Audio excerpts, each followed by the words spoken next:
खाली करा इसका तो बिल्डोजर चला देते, ना कोई ना रहता यहाँ। अब वही है, कुछ नहीं गिरे एक ही साथ। देखो आज किसी की मजबूरी थी, इंसान रहता था।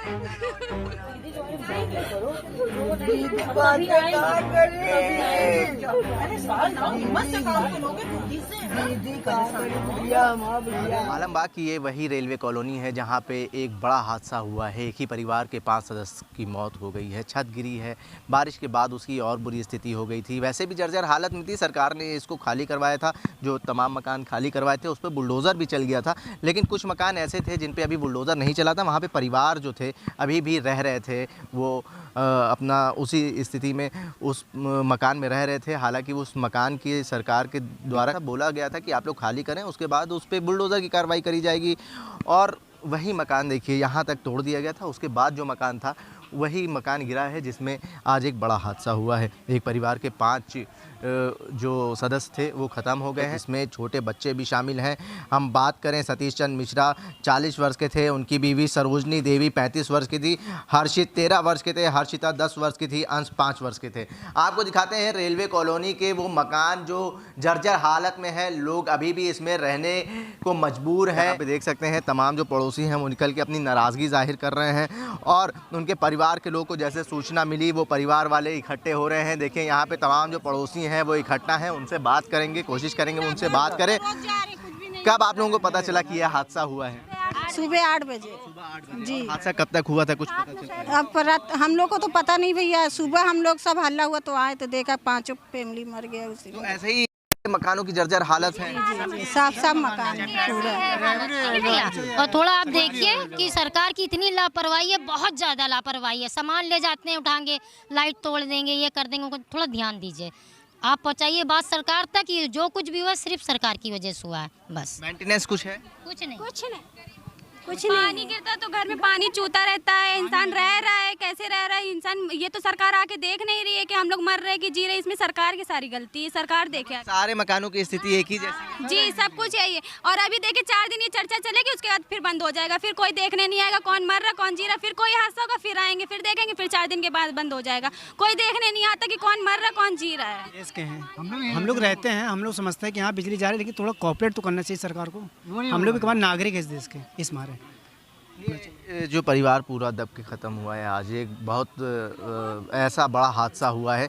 तो आप लोग भी परिवार के साथ यहाँ रह रहे हैं, आप लोगों के अंदर डर है कि ऐसा कहीं हादसा हमारे? हम लोग तो डर के मारे अंदर भी नहीं जा रहे, इतना डर लग रहा है हम लोगों को। नहीं, यहाँ से जाना ही जाना है। अब सबको ये कहीं भी जाए, पन्नी छा के रहें, कैसे भी रहें वैसे ही रहेंगे जाके। भाई सरकार जहाँ रखे हम लोग को, सड़क पे रखेगी तो सड़क पे रह लेंगे। हाल में बहुत तेज बारिश हुई थी, तो क्या डर था आप लोगों के अंदर कहीं मकान? पूरी रात जागे, सारी पूरी कॉलोनी जागी सर, पूरी कॉलोनी।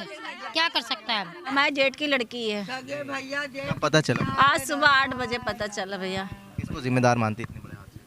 अब की का बताई, रेलवे वाले हैं और कौन है भैया जो इन्होंने सब जब तुड़वाना, जब खाली कराया था तो उसको बिल्डोजर सब पे चला देते, तब किसी को ना रहने देते। अब किसी की मजबूरी है, कोई की गरीबी है, रहते थे लोग। आज वही हादसा हुआ है उसी का। सरकार खाली करा रही थी। सरकार जब खाली कराइता तो बिल्डोजर चला देते, ना कोई ना रहता यहाँ। अब वही है, कुछ नहीं गिरे एक ही साथ। देखो आज किसी की मजबूरी थी, इंसान रहता था। यहाँ पे तमाम लोग हैं कॉलोनी के, उनसे बात करेंगे क्या स्थिति है कॉलोनी की। बड़ी जर्जर स्थिति है। इसको जो है खाली करने के लिए कुछ लोगों को नोटिस मिली है, कुछ लोगों को नहीं नोटिस मिली है। हम लोगों को अभी कोई नोटिस नहीं मिली है खाली करने के लिए। कहीं अलग कमरे की व्यवस्था भी नहीं दी जा रही है। हम कहाँ जाएं, कहाँ रहेंगे? एक सवाल उठता है, कुछ लोगों को जो नोटिस मिली थी उनके मकानों की हालत क्या ज़्यादा ख़राब थी या आप लोगों की मकानों की हालत सही थी उस वक्त? नहीं, सब एक ही स्थिति है। सारे मकानों की, पूरी कॉलोनी की एक ही स्थिति है। और इसमें कई बार लेटर पेटर लोगों ने दिया, जैसे दरवाज़ा खिड़की सब जो है अपने आप झड़ के गिर रहे हैं काफ़ी दिन से, लेकिन कोई सुनवाई नहीं कोई करता है। सफाई के लिए कि देखिए नालियाँ सारी भरी पड़ी है, पानी निकलने का कोई रास्ता नहीं है। जो अब जैसे हम लोग के नाम अलाट है कमरे, नाली की सफाई नहीं हो रही है। अपने हाथ से साफ़ सूफ करके किसी तरह से पानी निकालते हैं कि घर का पानी निकले। अभी बारिश हुई थी, कमरे में पूरा पानी भरा हुआ था। जो सदस्य थे, 5 सदस्य थे, जो परिवार था जो आज ख़त्म हो गया छत गिरने की वजह से, उनको आप जानते थे? हाँ, मोहल्ले के नाते उनको जानते थे। उनके माता पिता दोनों सर्विस में थे, तो सीजी ग्राउंड में उनका कुछ प्रोसेस भी चल रहा था माँ की जगह पे, और शायद कमरा उनकी माँ के नाम अलॉटमेंट था, तो उसी कमरे में वो लोग रहते थे। अपना नौकरी का इंतज़ार कर रहे थे कि हमको नौकरी मिलेगी तो हम अपना कहीं रहने के लिए, कहीं छत भी चाहिए, छत कहीं उनके पास थी नहीं रहने के लिए, कहाँ जाएंगे, इसी में रह रहे थे। देखिए जो परिजन है परिवार के, उनके अंदर कितना दुख है, वो रो धो के एकदम परेशान हो गए हैं, और जो पड़ोसी हैं उनको समझाते हुए नज़र आ रहे हैं, और वो कह रहे हैं कि हमारा परिवार था, अब उनको बुला दीजिए, कैसे वापस लाएंगे। एक बड़ा हादसा हुआ है रेलवे कॉलोनी में, जिस तरीके से रेलवे के तमाम जो क्वार्टर्स हैं उनकी तो जर्जर स्थिति है। जो यहाँ रहने वाले तमाम परिवार के लोग हैं वो डरे हुए हैं, उनके अंदर भय है कि कहीं हमारे साथ भी इतना बड़ा हादसा ना हो जाए। ये लड़की की माता जी हैं, उनका देखिए कितनी बुरी स्थिति हो गई है, रो रो के। वो कहती थी कि सुबह सुबह हमें फ़ोन करती थी और हमारा हालचाल लेती थी, आज फ़ोन नहीं आया है तो हमें लगा कि कुछ हादसा हुआ है। ये आनन फानन में अपने बेटी के यहाँ आई और देखा इतना बड़ा हादसा हुआ है। तमाम पड़ोसी हैं, उनका कहना है कि इतना बड़ा हादसा हुआ है, हम लोग भी अब डर के माहौल में जी रहे हैं, कैसे अपना जीवन यापन करें। अब हर रात जो है वो जाग के गुजरेगी। बारिश के बाद ऐसी बुरी स्थिति थी, मकानों में पानी भर गया था, छतों पे पानी भर गया था, और जो बुरी स्थिति थी और जर्जर हालत बारिश के बाद नज़र आई, जिसके बाद इतना बड़ा हादसा जो है वो पेश आया है। जनसंदेश टाइम्स के लिए कैमरा पर्सन निशान खान के साथ आकिब मिराज खान, लखनऊ।